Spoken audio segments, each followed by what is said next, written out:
Hello, everyone, and welcome to today's webinar, The Year of the Employee, How They'll Change the Workforce in 2022.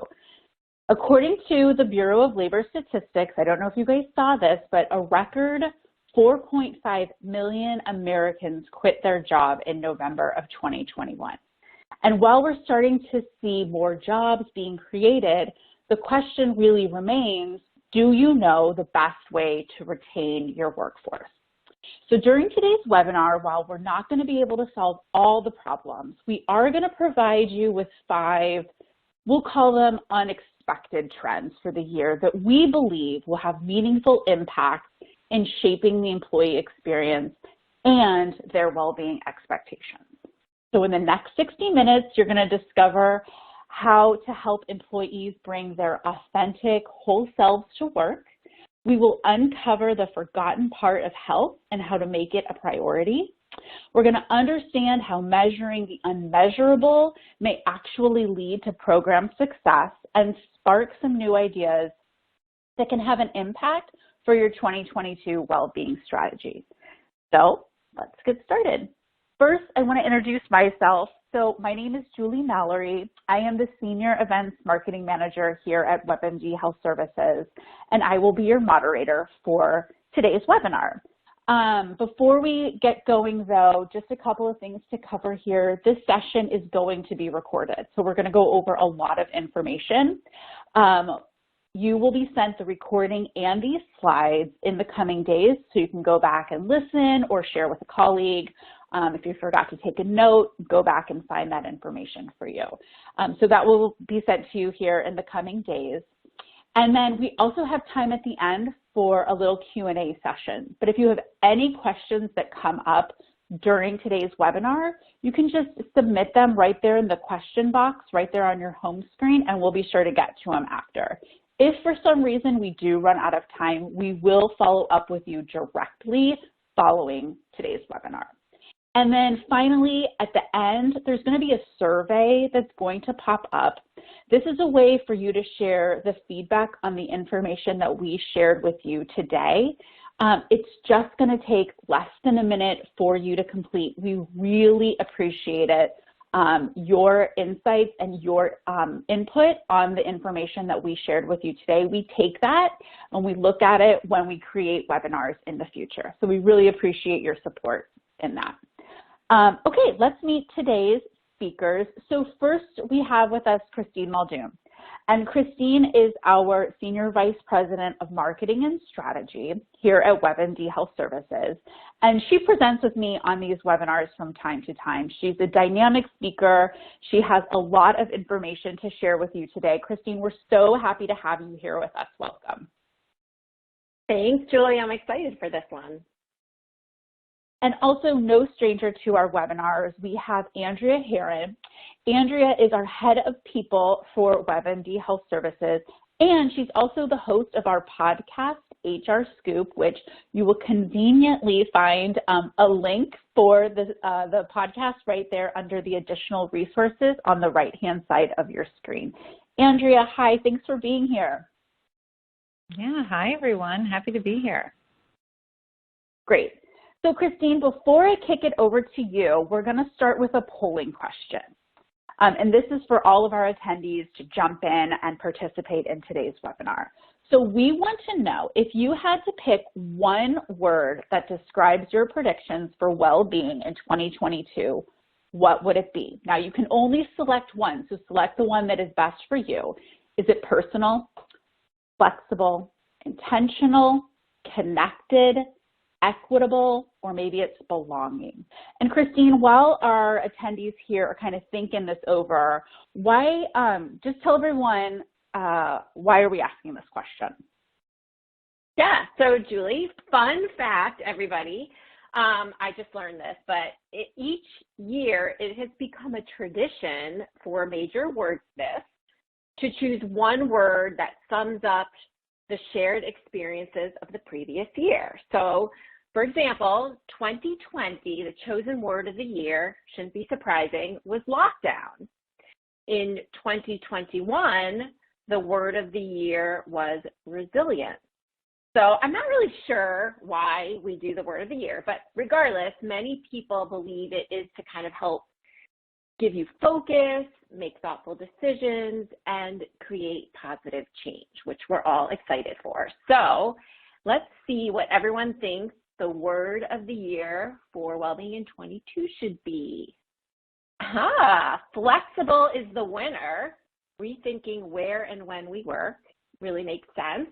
And that's followed by connected and then personal. Okay, well, I'm going to share what my word would be. And I actually am with 9.6 of you, percent of you, which is intentional.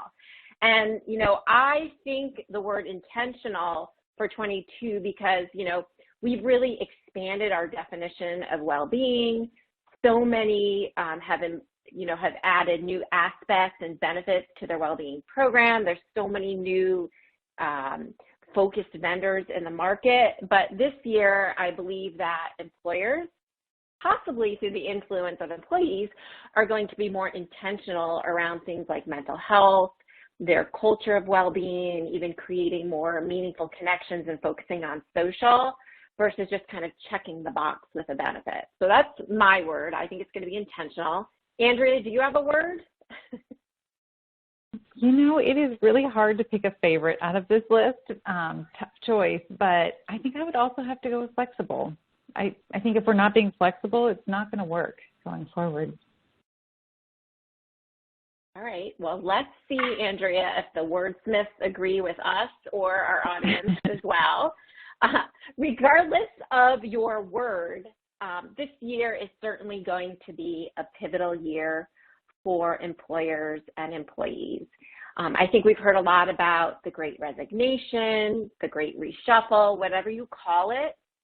This may just be what I would consider to be maybe a once-in-a-lifetime opportunity for us to either redefine or rethink the workplace, for us to create maybe a more dynamic culture, and to intentionally, I'm going to use my word, put greater attention on employee well-being. Now, when we think of well-being, we often think of physical, exercise, eating healthy, but we don't often think of our emotional, our psychological, and our social well-being. But we know that our mental health affects how we think, we feel, and we act. It also helps us determine how we handle stress, how maybe we relate to others, and how we do make healthy choices. In full transparency, for me, I call this a little bit of my job stress mental health link. It's a lot of words, but when I am in a good mental state, I feel great, I'm energized like I am right now. But when I'm really stressed, I feel like I have a lot on my plate, my mind is overloaded, I start to multitask. And really what happens for me is my negative thoughts start to take over. Now, even before COVID, I think it's important to note that mental and emotional health problems, such as things like anxiety or stress, loneliness, even depression, these things were widespread and they were already impacting employee well-being and affecting absenteeism and reducing productivity and even increasing healthcare costs.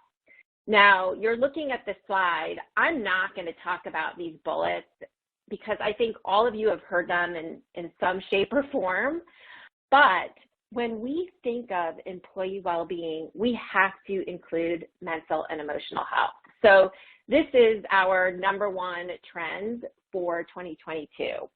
There is a direct correlation, not just in terms of how our mental health affects our work, but also how our mental health impacts our relationships with and at work. And research shows that people who don't have good connections at work are 10 times lonelier than people who report having good relationships with coworkers. They're 5 times more likely to miss work due to an illness, 2 times more likely to miss work due to stress, and 2 times more likely to consider quitting their job. Now, one of the greatest challenges I think employers are going to be facing this year is really the need to meet employees' either increasing expectations or already high expectations for the role that their employer can play in their lives. Employees are expecting mental health support from their employers. This is why we look at this as the #1 trend. In fact, based on some of the studies we've done at WebMD Health Services, we have found that 7 in 10 people believe employers should offer mental and emotional health programs. And so this year, we will see a trend where organizations are intentionally, again, using my word, putting in place solutions, services, and more meaningful support for mental and emotional health. And again, by intentional, I do mean specifically how employers think about, talk about, and support mental and emotional health, and incorporate that into their overall culture. Now, Andrea, I know that you are pretty passionate about mental and emotional health. You're a huge advocate in promoting employee mental health. So I want to ask you 2 questions here. The first is, we talk so much about mental health, but why has it been so difficult to get people to focus on their mental health in the workplace? And then secondly, how can employers be mental health champions for their employees? I think these are great questions and really reflect the surge that mental health in the workplace has had over the past couple of years. It really is a workplace issue, and although that might be a newer concept for the general population and organizations, it's not going away. It's not a fad. We're not going to solve mental health. It's just like physical health. We all have it, and sometimes it's better than others, but it certainly can impact us as employees in the work that we can do. And honestly, we've all shared in this collective trauma of COVID, and everyone's coping mechanisms have had to shift. So let's say there was a workout class or a social group or a support group that you were using in early 2020 and before to kind of help your resiliency. Well, those were gone instantly. And people either didn't have anything to fill that void or they had to find something new. And unfortunately, that something new often was an old, unhealthy habit like picking up smoking again, starting to drink more alcohol, doing excessive online shopping, getting multiple packages every day, gambling, things that aren't really healthy outlets for dealing with that stress. So if someone is having trouble coping with that tremendous stress, they certainly don't want to show it to their employer, similar to the stigma that those with mental health conditions face regularly. So I think in the collective, we saw this blend of extreme stress and some people, moving into an actual mental health disorder or just, having difficulty coping. And so we have to focus on it because, again, we're the same people at work that we are outside of work. And quite frankly, a lot of us are in and out of work all the time because we never leave our home or the virtual workspace. And so because it has become so common for people to be struggling, employers then can become mental health champions by addressing it directly. And we're going to do that through open discussion, encouraging use of time off, maybe not emailing at all hours of the day so people can truly log off, and providing some tools and resources that are easily accessible. Because the last thing anybody wants to do when they're having a tough time is to, click into the internet, find a link, click 12 pages down to find the number that you need. It's just not going to happen. So having those resources as easily accessible and available is key. And also, I would just mention that employees are starting to expect that their employers will offer mental health benefits just like they do for physical wellness. And it's time for employers to step up because, again, this is not going away. It's not a fad, and this is going to stick around. And quite frankly, I think it's the mental health revolution that we needed to really take care of people. And Andrea, I just kind of wanted to add one thing here because when we talk about mental and emotional health, I think it's important to mention that it's not one thing. We're really looking at our emotional, our psychological, and our social well-being, and that's, that's not just one aspect. It's not just mental health, it's mental and emotional health, and it can be stress, it can be loneliness, depression, anxiety, and other conditions. Do you agree with that? Absolutely. Yeah, mental and emotional health is all one, unseen package of wellness that we were able to ignore before because we didn't have to address it. And now it's just to such a collective point that we have to rightly consider mental and emotional health and how it's impacting the human beings that show up to do work every single day. Great. Thanks. All right, that was Julie. great. Thanks, guys. Yeah, we've got another polling question. Okay, so we want to know, do you have a best friend at work? Okay, this might seem like a silly question, but there is a reason behind it. And Christine, I want to say caveat. Does it have to be best friend? Could it be considered like a confidant, a really good girlfriend? It doesn't have to be a best friend to answer yes or no here. Well, yeah, we can be pretty flexible asking everybody here on the webinar, but let me explain to you why we asked this question, because it does seem like a little weird question. But Gallup's Q12 survey, this is where the question came from, and it's an employee engagement survey, which is made up of 12 questions that have proven to be the most effective way to measure employee engagement. And this question, question number 10, is one of the most common that gets like that weird look, or gets ignored. Do you have a best friend at work? So we're not really changing the question, but you can think of it a little differently. It's just kind of a very interesting question. So why does Gallup ask this best friend question? Well, the simple answer is because of performance. So basically their research shows a strong link between having a best friend at work and the amount of effort employees expend in their job. So for example, women who strongly agree they have a best friend at work are more than twice as likely to be engaged compared with those women that say they don't necessarily have a best friend at work. So let's see, do people have a best friend at work? So just a little over a half say yes, and a little under a half say no.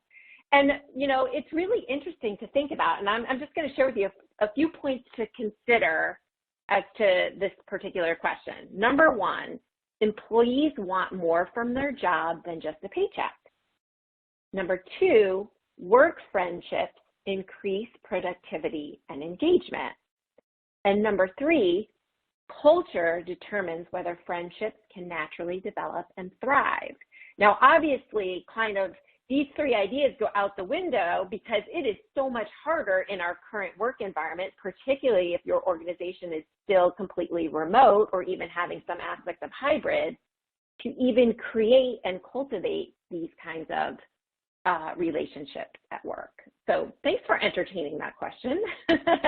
So this brings us to our second prediction, if you will, which is centered around the employee experience.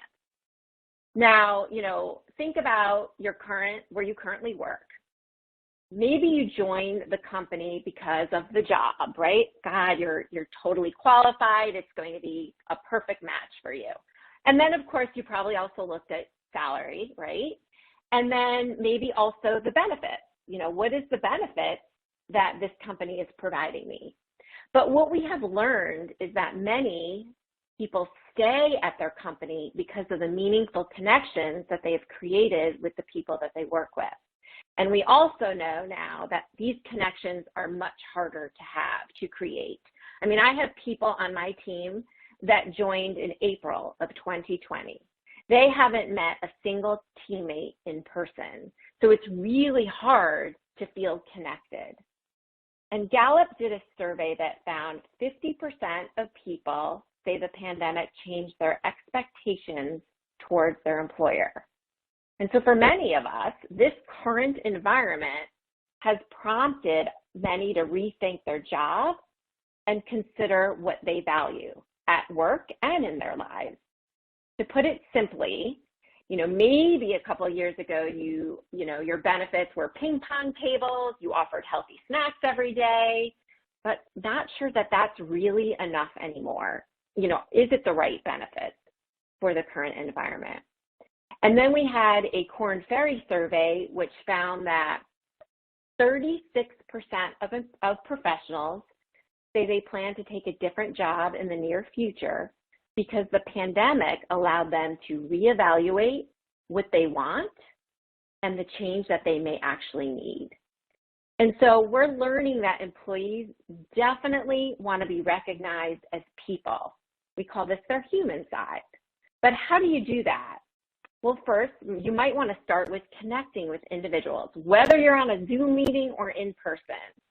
I like to start a meeting off by asking, my team, hey, what did you do over the weekend? Anybody do anything exciting? And my team knows that I sort of live vicariously through them because I'm super boring. But what we're learning is that, and thinking about this year coming up, is that employers have to consider how to create an employee experience and culture where people can really bring their whole selves to work, where they can feel supported and still feel connected enough to stay engaged every day. Now, the picture on the slide here shows two cards. These are WebMD Health Services cards that we've sent, one over the last 2 years to all of our employees at the end of the year. And it kind of is a reflection of what we believe as an organization and how we focus on recognizing our employees as people and giving you a little bit of insights into our culture too. So, there is a person behind the professional, or encouraging our team to really be bold and be authentic. So, Andrea, we are looking at trend number 2 as the year of the employee. So how is the year of the employee really going to translate into action this year? Another great question. I think that we're realizing that the workplace has to make space for humans to human. I really like this phrase because it reminds us that, everybody is just a person. We're all doing the best we can in these unusual times. And I saw something the other day that said, I long for more precedented times. And I share in that sentiment. But in the meantime, life goes on, work goes on. And the hiring market is hot. And it is difficult to retain talent and hire new people, but it's not just about money. And I think this is where we go back to those words that we opened with, and flexibility, my word and a lot of this group's word are just so critical to retaining staff. I mean, if you even think about your personal experience, but certainly in the collective, people have had time and space to think about how they want to use their skills and talents, and in what environment, in what culture. And if the only thing keeping someone at your company is money, another employer across town can offer them a little bit more, and that's an easy decision for them to go. So we have to find ways to increase fulfillment, purpose, and loyalty to your company beyond just that paycheck. And there's a lot of ways to do that. Also, earlier I mentioned the gap in kind of those resiliency tools and the uptick in unhealthy coping mechanisms. But because of that huge shift in just what was available to us, over the past couple of years, people have found new routines and habits that make them feel more fulfilled and that they want to keep doing. And so that is where the flexibility comes in. So, for example, if someone wants to shift their hours a little bit to make that new workout class that they found and absolutely love work, that's a great example. Maybe someone needs to leave early or come in a smidge later to pick up their kids from school, and that's really important to them. Those types of flexibility items will be a differentiating factor in their whole workplace experience. And then that leads to increased connections and recommending your place to other people they know and want to work, which may lead to a best friend at work. I mean, there are a lot of residual benefits to being okay with those new routines and habits. And the last thing I really want to mention here that we just cannot ignore is something called toxic positivity. And if you're not familiar, I know it's not the most common phrase out there, it is a phenomenon where positive emotions and positive feelings are the only feelings allowed. So that may sound like, positive vibes only, every day is a good day, every situation has a silver lining. Although those phrases by themselves aren't inherently bad, we have to allow people to be human and have a full spectrum of feelings, not just the positive ones. And when we don't, that can become toxic and unhealthy and really shut down your culture because people don't want to bring up ideas or admit that they're having a bad time or a struggle, which just spirals down negatively. So Andrea, I'm thinking about like all of the things you just said and then adding in social connections, and now we're like not all together. So how do we have those little side conversations, and how do we feel, how do we share how we're feeling? And it kind of makes me think of something that we're doing, at WebMD. So I know as a leadership team, we are continually asking for employee feedback in all different ways. And one of the requests that we have gotten more recently from employees is ways, they want ways to connect with other peers in the company. And of course, now, we're not all together. And we're understanding that building a sense of community and personal interaction is extremely important to our employees. So I know we just launched this idea of the water cooler chat. And, those of us who know water coolers, right? I mean, that was in person, that's something we're familiar with, but how do you do a water cooler chat when you're not together? Yeah, I mean, I think it's a great point because if you think about, what actually builds relationships when you're in a physical place together, it's bumping into people on the way to get your coffee or on the way to the restroom or between meetings when you're able to casually connect, not about a to-do list or a project or work item. And so the water cooler chat where people would stand around maybe the kitchen and get a drink and hang out for a few minutes, that is very hard to recreate when you're virtual because everything has to be scheduled. And normally at that point, you're really just talking about work because you're between every other meeting that you have. And so we wanted to try and kind of connect people in a more casual way. So the way that we did that was every other Friday, we hold a 30-minute completely optional meeting, and people can come, they can not, they can come sometimes, not other times, but it's not about work. It's an informal, sometimes we might have a theme, a topic, or, maybe there's a volunteer activity coming up that we want to talk about, or, it really could be anything and as structured as you want or completely unstructured, and just allow people the ability to talk. And another tip here is if you have a bigger group, you can do breakout sessions because once you get more than about 10 people, it's hard to have a meaningful conversation. So we will do breakout sessions, about 8 to 10 people per group, and allow them to just talk like they would if they were in the kitchen grabbing a coffee. I love it. I'm going to have to join one of those. I love to talk. They're really fun. So, I mean, there's so much that's happening, a lot of change we're seeing. It could be overwhelming, but I think there's also some very common themes that are going to be echoing throughout what we're hearing. So one of the things I think is really interesting is the fact that we now have 4 generations in the workplace, but that also means we have 4 very different viewpoints in the workplace as well. The other is that we know a lot of business leaders today are faced with critical challenges to their organization in terms of talent and workforce goals. Andrea, you mentioned this, attracting, developing, and retaining the right people. And we also know that organizations are challenged with ways to motivate talent individuals that they have, particularly in a virtual or hybrid setting. So there's a lot of uncertainty. But one thing I think we're going to be sure of as we continue to move into the year is cookie cutter benefits are no longer going to work. If we go back to that idea that we have 4 generations with very different viewpoints, one set of benefits.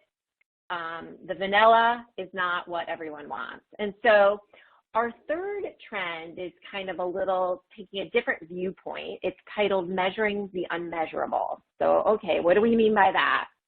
Well, first, measuring the effectiveness of a well-being program is something that we know continues to be important. But as we see all this change in the workplace and the evolution of well-being programs happen, how we measure may also need to evolve as we try to really match what employees truly want. So I'm going to take one step back for a moment. For decades, as a market, we've measured the effectiveness of well-being programs through ROI, or return on investment. That was really focused on linking the effectiveness and the impact of the program to how much money was saved on healthcare costs, ROI. And then, of course, we had organizations and industry experts start looking beyond ROI to focus on the value a program has on organizational culture. So evaluating things like turnover, retention, productivity.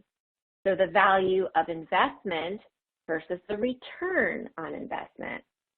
And then I would say even more recently, we are realizing that to attract and retain employees, the employee value proposition is important to also consider.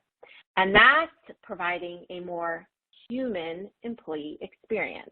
Now, Gartner HR research calls this the new human deal, which encompasses 5 attributes that you see on your screen: deeper connections, radical flexibility, personal growth, holistic well-being, and shared purpose. And what we've seen is that the metrics for these are not easily measured in numbers, but they can be tied to employee satisfaction. So employee satisfaction increases by about 15% when it encompasses the human deal or the employee value proposition. So this becomes particularly important when you look at the generations. So for millennials and Gen Z workers, who, by the way, now make up more than half of the workforce, we are seeing from our own research, younger employee populations are expecting more from their employers, particularly when it comes to these more emerging type of benefits. So what we were talking about before, like mental health, social connections, even things like very specific LGBTQ resources. And not only are younger generations expecting more from their employers, but they're using the programs that their employers offer more than some of the older generations we looked at as well. Now, we predict that there might be this new way, I would say, to measure well-being impact in the future, maybe as early as this year.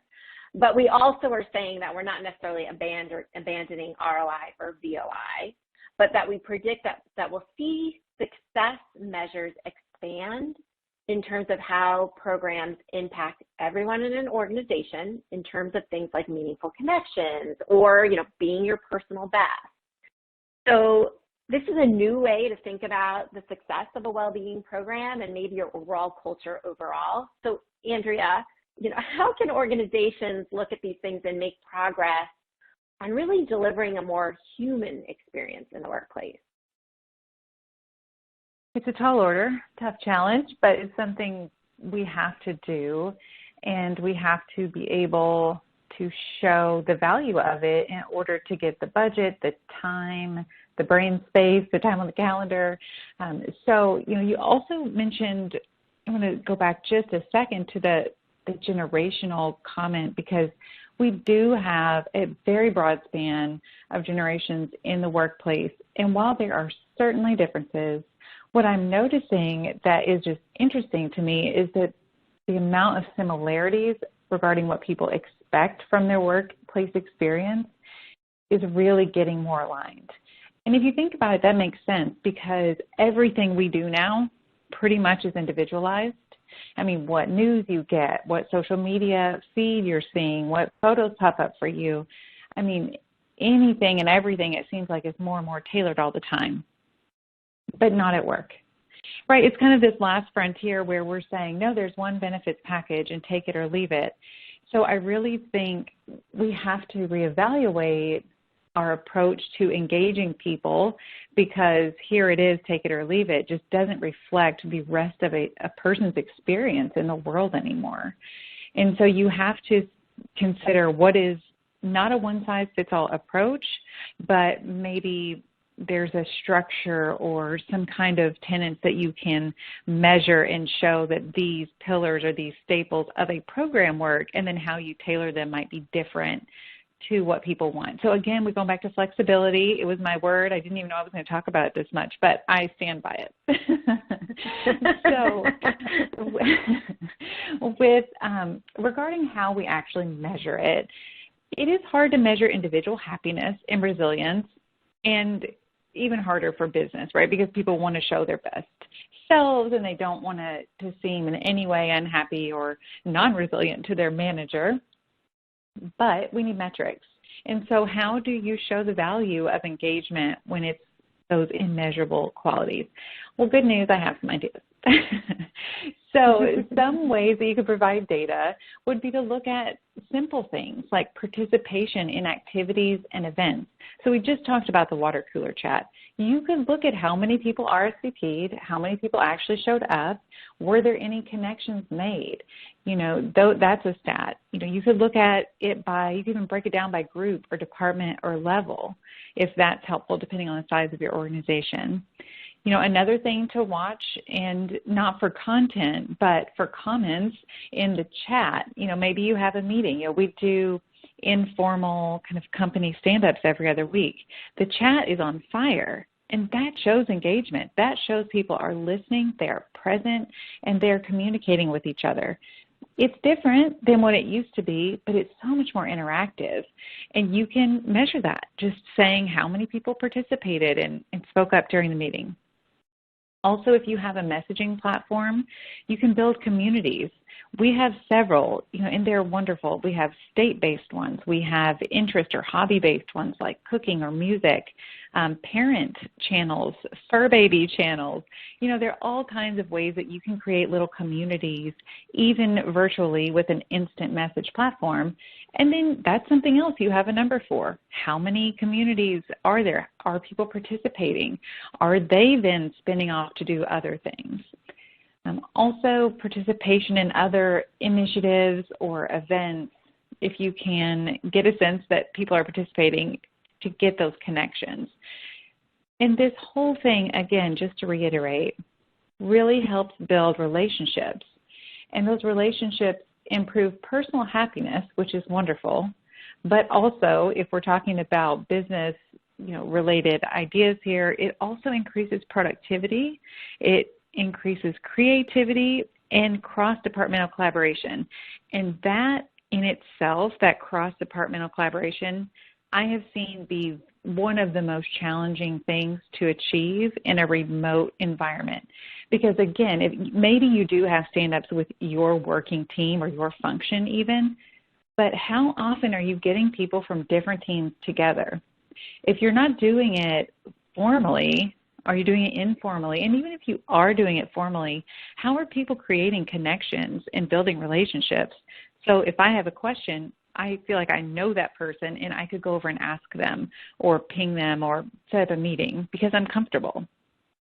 So those are some ideas that, you know, maybe you can use and pull data.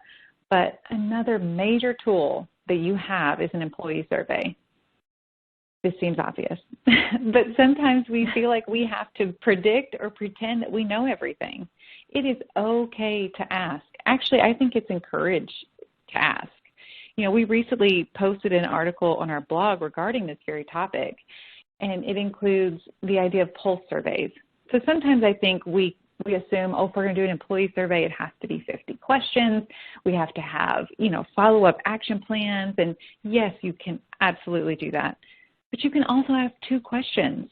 Hey, here's what we're thinking. Thumbs up, thumbs down. Do you have a different idea? Or is this working? We tried this thing. Was it a go or a no?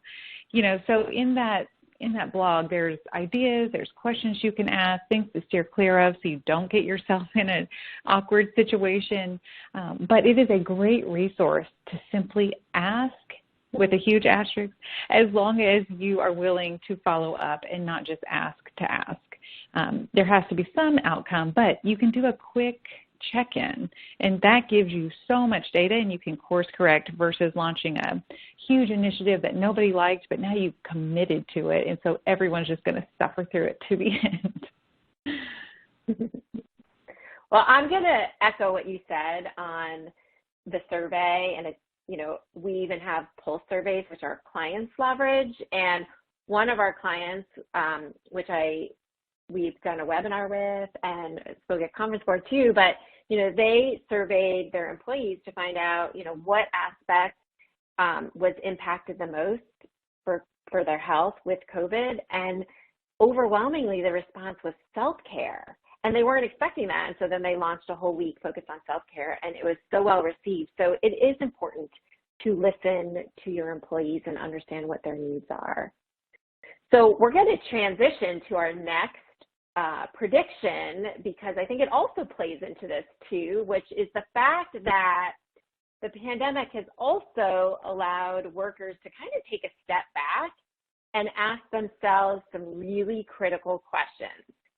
Is my work meaningful? Are my values aligned with the company's mission?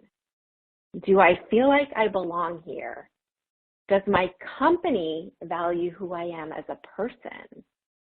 Does my work matter? I mean, I think back to the time, I don't know, all of you can think about this. I'll share, like when you went somewhere and you just felt like you didn't belong, or maybe it was how you were dressed, or, a gathering where you had nothing in common with people.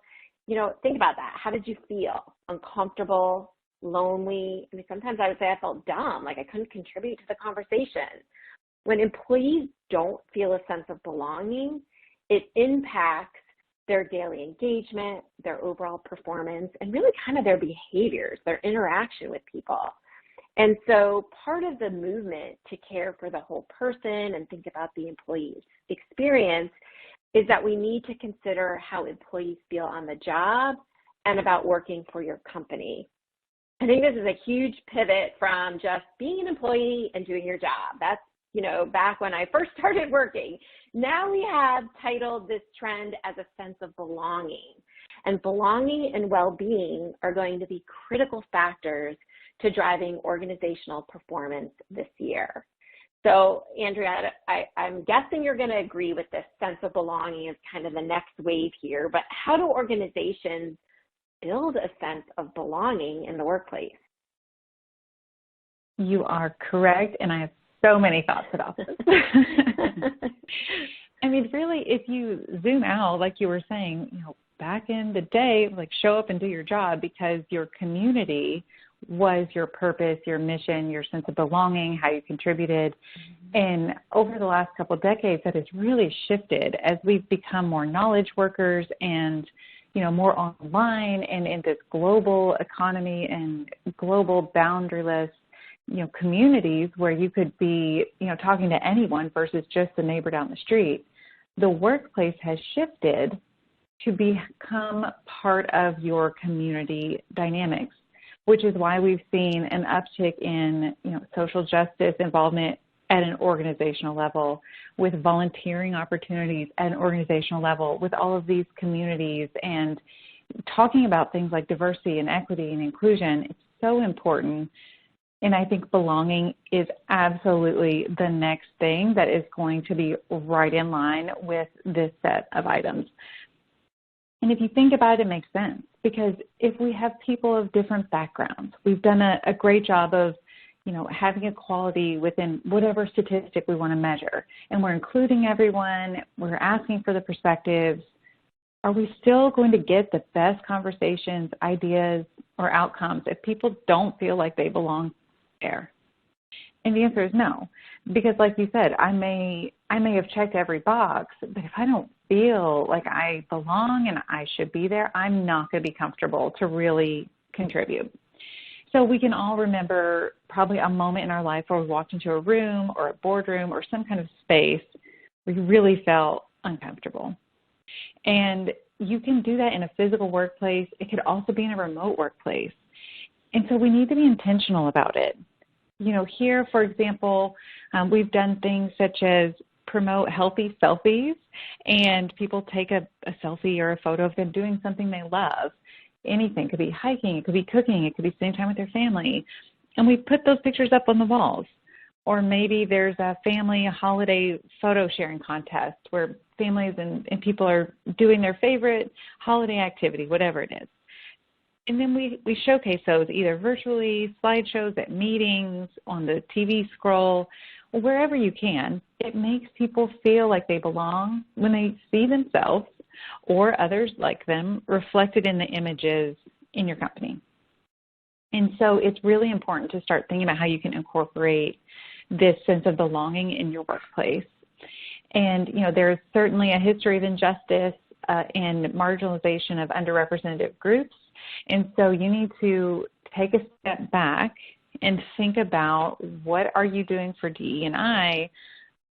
And there might be some uncomfortable with a sense of belonging, but, you know, what are your images? What are you doing for recruitment? What is on your homepage? What images are in your office?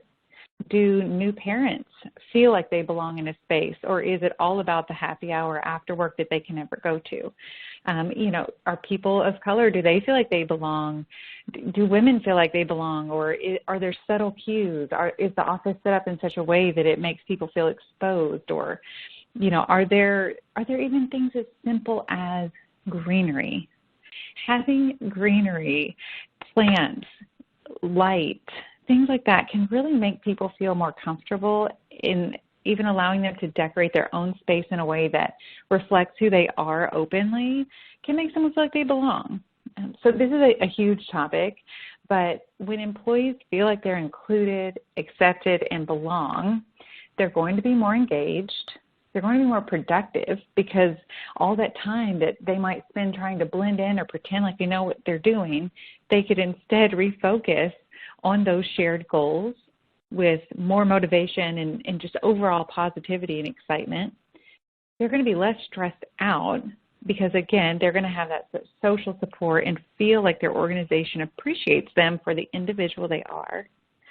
They're going to be healthier because, you know, psychological and physical health contribute, obviously, to how someone is feeling, and just happier because they know that the workplace wants them to embrace who they are and they can truly belong. I love it. So we are now going to our last prediction. We've made it. And the funny thing is, I think this one, it's been on our list. This is not the first year we've talked about this, but you know, it's an important topic for our industry, and it was further elevated, obviously, by the pandemic. So this is really focusing on social determinants of health. And in research that we did last year, we found that nearly half of employees said that the pandemic's negative impact on their quality of life had a huge impact on their health. Almost half of respondents to the survey we did reported the pandemic not only had a negative impact on their health or that of their families, but they specifically tied it back to the social determinants of health: financial, education, community support, you know, having a safe environment and access to healthcare, and so on. And the percentage ranged, it was about 72% for the youngest generation, Gen Z, and at about 25% for the baby boomer generation. So it's been important. We've also seen that COVID has disproportionately impacted people of color, women, poor communities, younger generations, those without access to good medical care, and even those that are already suffering from underlying conditions like diabetes and obesity.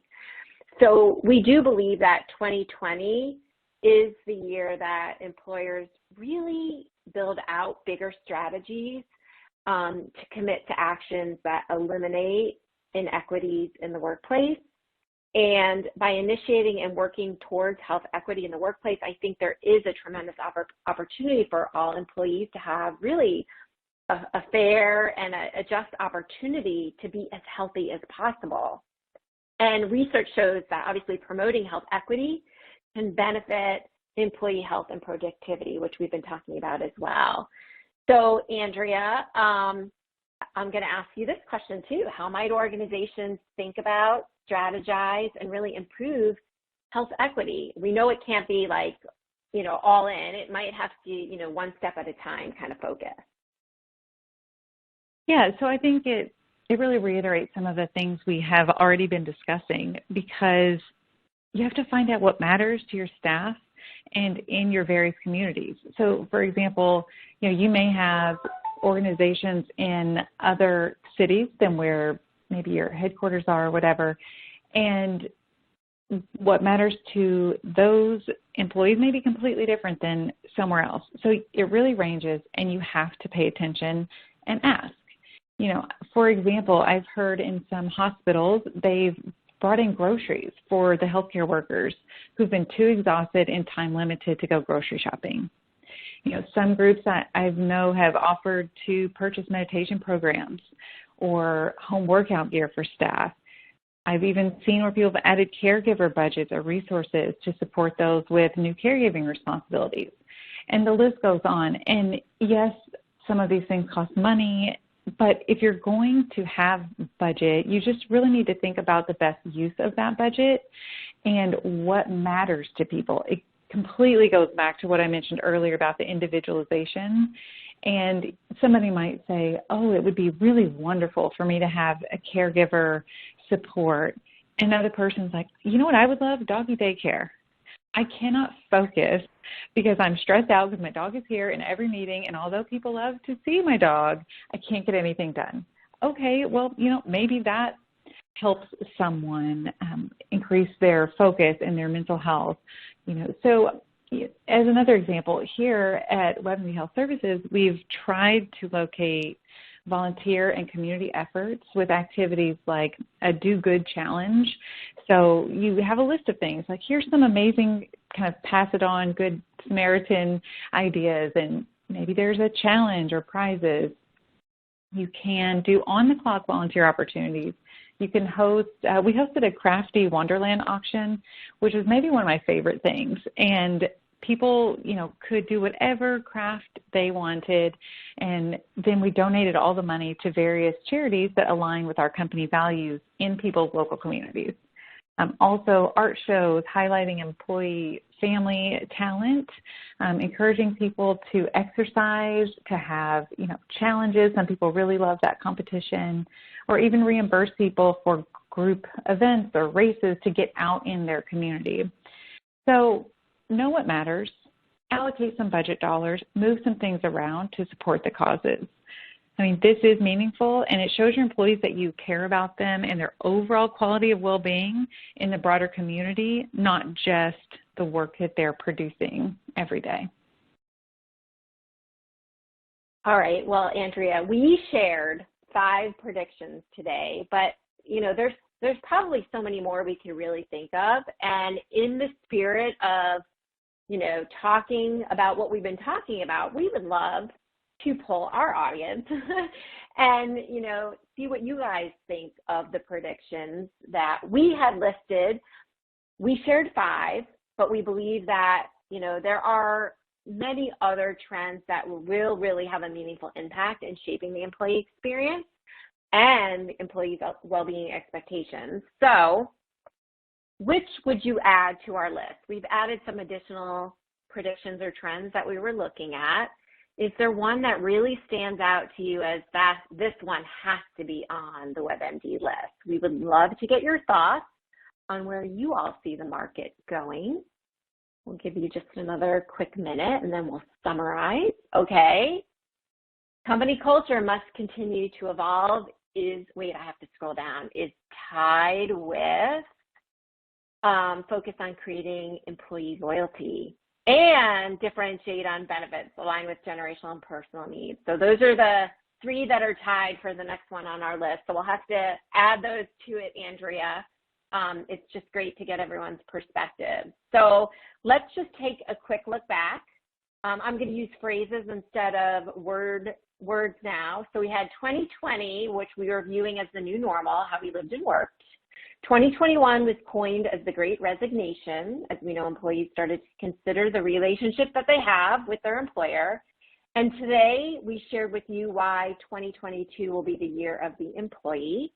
I think that many might argue that this huge shift that's happening right now is caused by the pandemic, but others might say it was just a tipping point that really ushered in this profound cultural change to improve the employee experience. So for those organizations that are looking at well-being as a benefit, you might be missing the mark if you are not asking your employees what they need, where they are, because well-being has to be viewed as a corporate strategy to continue to evolve, empower employee well-being, and it has to be an extension of your evolving culture to reflect the here and now. So this is your checklist you see on the screen. These are your 2022 trends, and we would add the 3 tying ones to that list as well.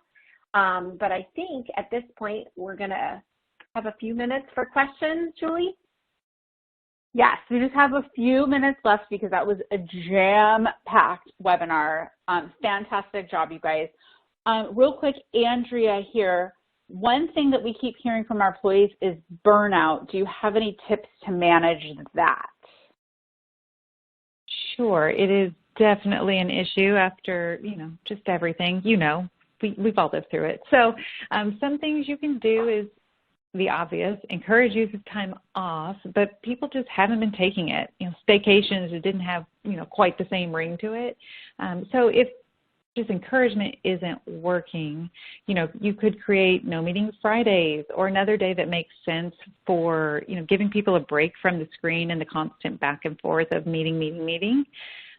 Also, I highly recommend creating space in your day to work and think instead of just, again, back-to-back meetings with no breaks. We're constantly context switching without even so much as a walk down the hallway between. So if you can add a buffer, 30 minutes here, end a meeting 5 minutes early, anything to create more space, that can really help. Go outside, take a walk, get some fresh air in the middle of the day, makes a huge difference. Other things, if you're in management or leadership, please don't send emails after hours on weekends, definitely not while on vacation, because then people feel like they have an obligation to respond to you, and then they don't get that time to be truly, off the clock. And if you could close for a 3-day weekend before a holiday or at some point that makes sense for the business and everyone takes just a bonus day, that feels like a huge win for people and can often be doable with enough planning. And then the last thing I would recommend is, sometimes there's just a better way to organize the work or some kind of new process that could make something easier, more streamlined. So yes, encourage time off and, see how you can wrangle meetingless days, but also just look at how you're doing work and if everything is truly necessary or if you can build in more space to think and do the work. Great. Thank you. We also had someone ask about, is a recording going to be available because she wants to share it with team in the organization? The answer is yes. So in the coming days, I hope tomorrow, but if not, it will be in your inbox on Monday. You will get this recording along with this to go through the slides again so that you can share it with your colleagues. Absolutely. Andrea, I'm going to throw this out here. Somebody asked, where is a good place to find mental health training or leader resources? Ooh, there are so many great ones. I would say, start with some national nonprofit organizations like NAMI, the National Alliance on Mental Illness. There are tons of great resources out there. You don't have to reinvent the wheel. There are training guides, language guides. There are conversation starters. Even the JAN network, which is about accessibility, that could help if someone needs an accommodation. I would say look for those types of nonprofits that have a good, reliable source to them. And also, not to self-promote here, but I have several blogs on the WebMD Health Services blog, and Christine does as well, that really link to a lot of great studies and tools that could be easy access and free available out there. And I would just add, because we have a couple clients on the phone as well, that we did just start offering manager mental health training podcasts as well. So a great way to help managers have, those discussions with employees, and they feel confident and, they have that empathy as well. So yeah, that's a great one.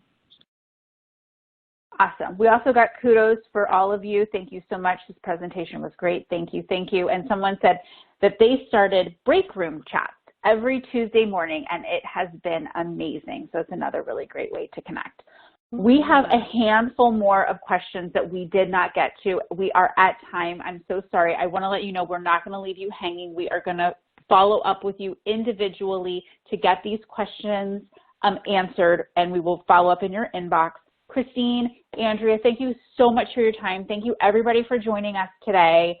We really appreciate your insights and all this great information that you shared. Stay happy, stay healthy, and we look forward to seeing everyone back on our next webinar in the coming months. Thank you, everybody. Take care. Bye-bye.